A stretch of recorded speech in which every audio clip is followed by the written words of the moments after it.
Hello students, welcome to our channel boring lectures. मेरा नाम दीपांकर है और मैं हिस्ट्री के लेक्चर्स लूंगा जो कि एपरेंटली काफी बोरिंग होते हैं, but we are teachers and you are aspirants, so we have to play our parts. Let's start with medieval history of India. The topic for today is the slave dynasty. अब slave dynasty को slave dynasty इसलिए कहा जाता है क्योंकि during this phase all the notable rulers and the nobles were either slaves or offspring of former slaves. Okay, they were all Turkish and were of a warrior class. So let's head into that.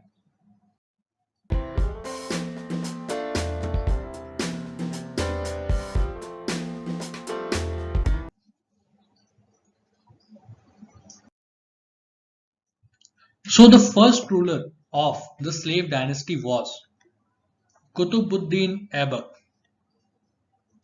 Qutbuddin Aibak was the first ruler of Mamluk dynasty. अब Mamluk dynasty and slave dynasty का meaning same है, तो आप confuse मत होना, ठीक है। Next, after 1192 he was entrusted with Mohammad of Ghori's Indian territory. अब मोहम्मद ऑफ घोरी जो था उसने पृथ्वीराज चौहान को डिफीट कर दिया और उन्हें एज अ प्रिजनर अपने देश ले गया। बट उसका जो रीजन था इंडियन सब कॉन्टिनेंट में, उसको रूल करने के लिए किसी को तो चाहिए, सो वो अपना एक स्लेव छोड़ जाता है जिसका नाम था कुतुबुद्दीन ऐबक। वो रूल करते हैं 1206 से 1210 तक।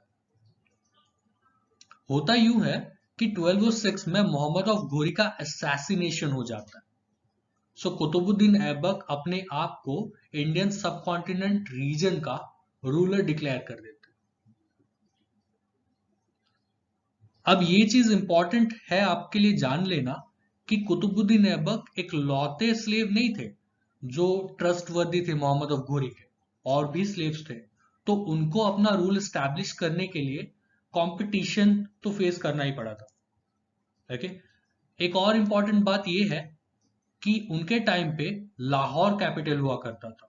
ऑल्दो हम लोग हिस्ट्री को पढ़ते हैं तो from slave dynasty to the Lodis before the arrival of Mughals हम लोग दिल्ली सल्तनत कंसिडर करते हैं, बट कुतुबुद्दीन ऐबक के टाइम पे कैपिटल दिल्ली नहीं था, कैपिटल लाहौर था।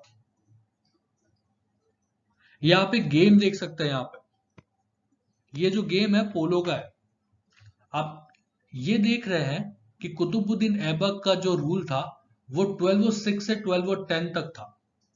Although being very powerful and efficient ruler, इतना शॉर्ट ड्यूरेशन का रूल उनका इसलिए था क्योंकि उनका एक एक्सीडेंट हो जाता है while playing polo in Lahore.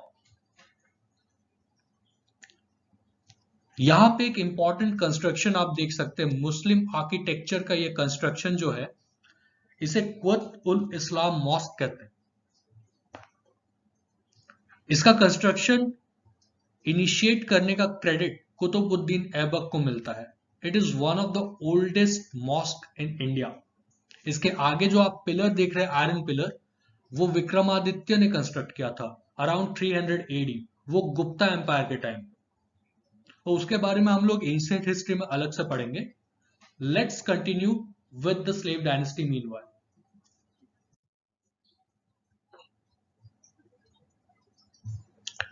ये कुछ इंपॉर्टेंट पॉइंट्स है, जैसे कुतुबुद्दीन ऐबक को लख बस कहा जाता था। ये उन्हें उनकी जेनरोसिटी के लिए कहा जाता था। कुतुबुद्दीन ऐबक काफी जेनरस थे और काफी ह्यूज अमाउंट में normal public and poor civilians को डोनेट किया करते थे। Persian was the official language. Persian actually official language during the whole Delhi सल्तनत था before the arrival of Mughals. Mughals के आने के बाद उर्दू हो जाती है, ठीक है।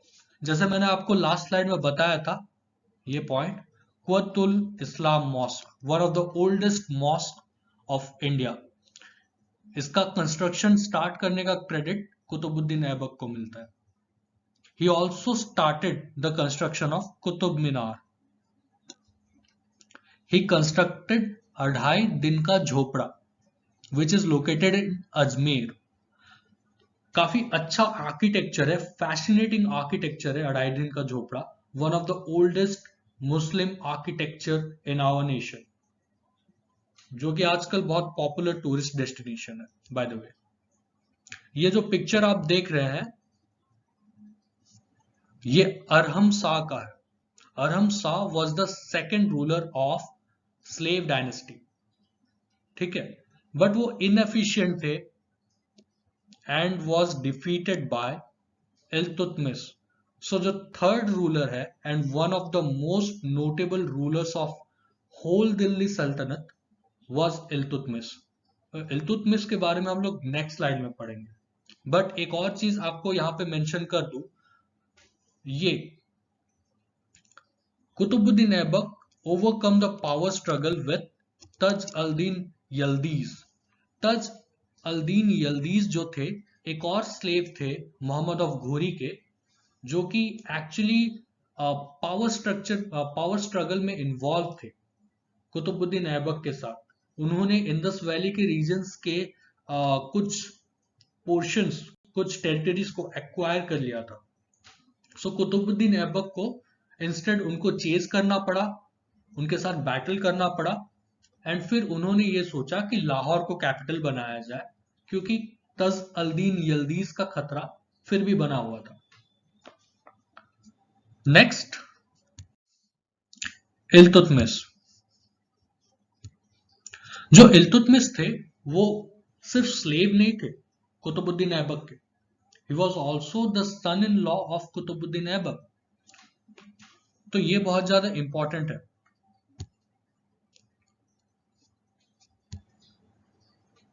इल्तुतमिश के टाइम पे बहुत सारे इंपॉर्टेंट चेंजेस किए गए थे एडमिनिस्ट्रेटिव सिस्टम पे, जैसे लाहौर से हटके दिल्ली कैपिटल हो गया था, उन्होंने ही दिल्ली को कैपिटल करवाया था।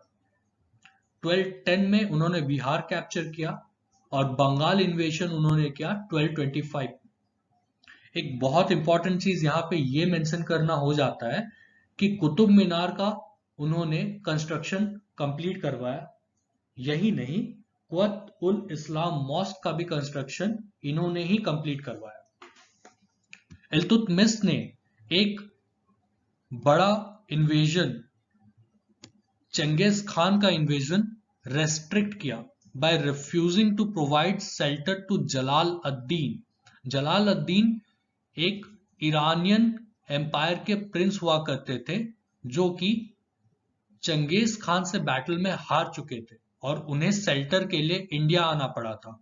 बट इल्तुतमिश ने यहाँ पे समझदारी दिखाई और जलाल अद-दीन को शेल्टर न प्रोवाइड किया, जिसकी वजह से इंडिया एक इन्वेजन से बचा रहा। नेक्स्ट,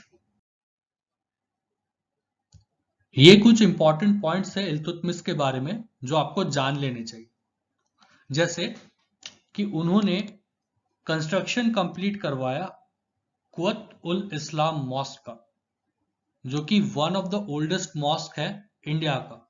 आप लोग को पहले बता चुके हैं वैसे, बट पॉइंट मेंशन था सो मैंने फिर से बता दिया। उन्होंने सिल्वर टंका एंड कॉपर जित्तल का भी इंट्रोडक्शन करवाया, that was the currency system back then. उन्होंने इक्तदारी सिस्टम का भी इंट्रोडक्शन करवाया।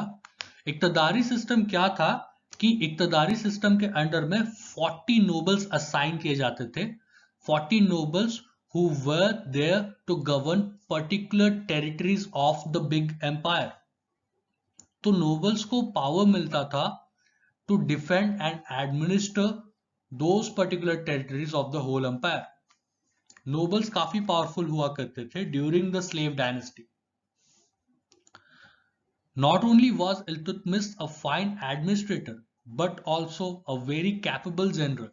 उन्होंने सिंध और इंडस वैली रीजन कैप्चर किया था। कैप्चर किनसे किया था? कबज्जा। उनका पूरा नाम था नसीर अद-दीन का बच्चा। तो नसीर अद-दीन का बच्चा को उन्होंने डिफीट किया था, जो कि मुल्तान के एक नोबल हुआ करते थे, वो भी टर्किश थे।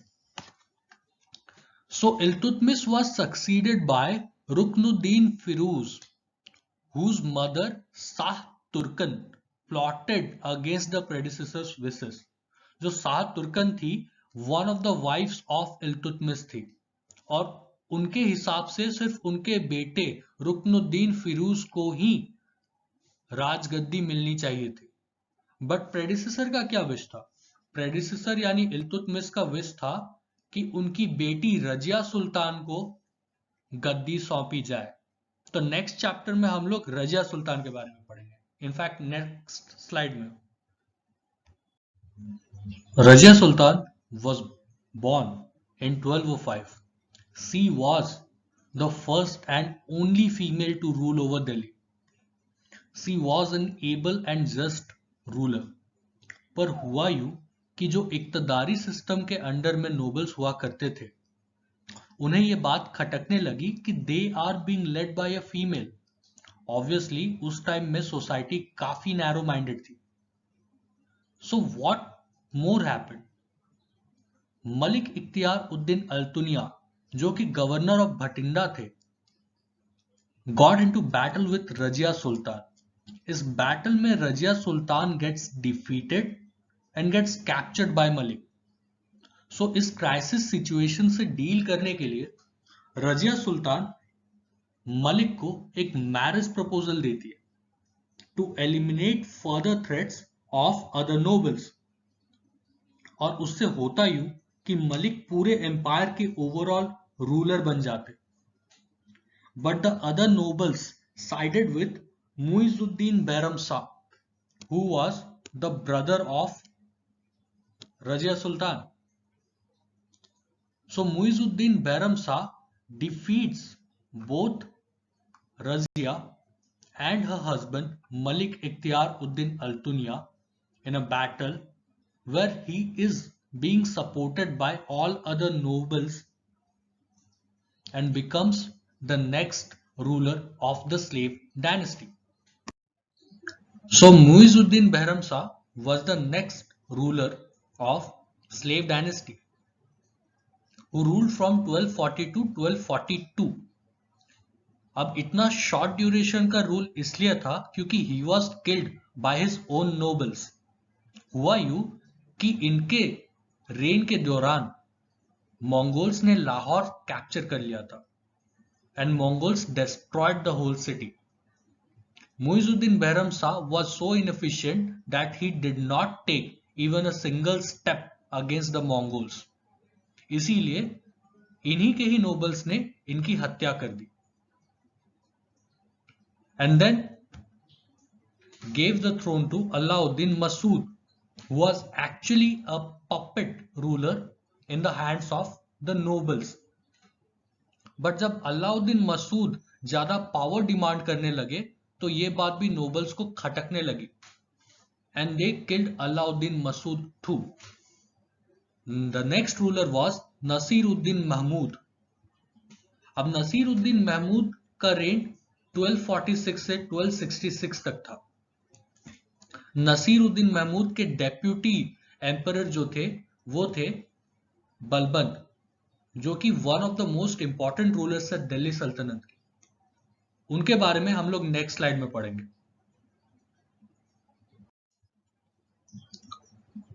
Ghiyasuddin Balban was one of the most important ruler of the Delhi Sultanate, not only just of the slave dynasty. He ruled from 1266 to 1287. He was the 9th emperor of the Mamluk dynasty.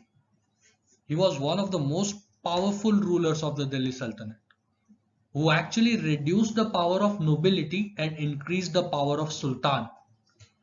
जैसा हम लोग पहले देख चुके हैं slides में कि previous emperors को असैसिनेट कर दिया जाता था, उनका मर्डर कर दिया जाता था बाय द नोबल्स देमसेल्व्स। तो वो पावर रिड्यूस करने का काम गयासुद्दीन बलबन ने किया था। He introduced a spy system that kept the nobles in check. एक और कंट्रीब्यूशन उनका ये भी है कि he introduced the Persian festival of Nowruz in India. He was succeeded by his grandson Kuikubad. The dawn of the Khilji dynasty. The 10th ruler of the slave dynasty actually died after a heart attack in 1290. He was succeeded by Samsuddin Kayumars, who was a 3-year-old infant. So Kayumars was murdered by Jalaluddin Khilji, which was one of the nobles which paved the way for the Khilji dynasty.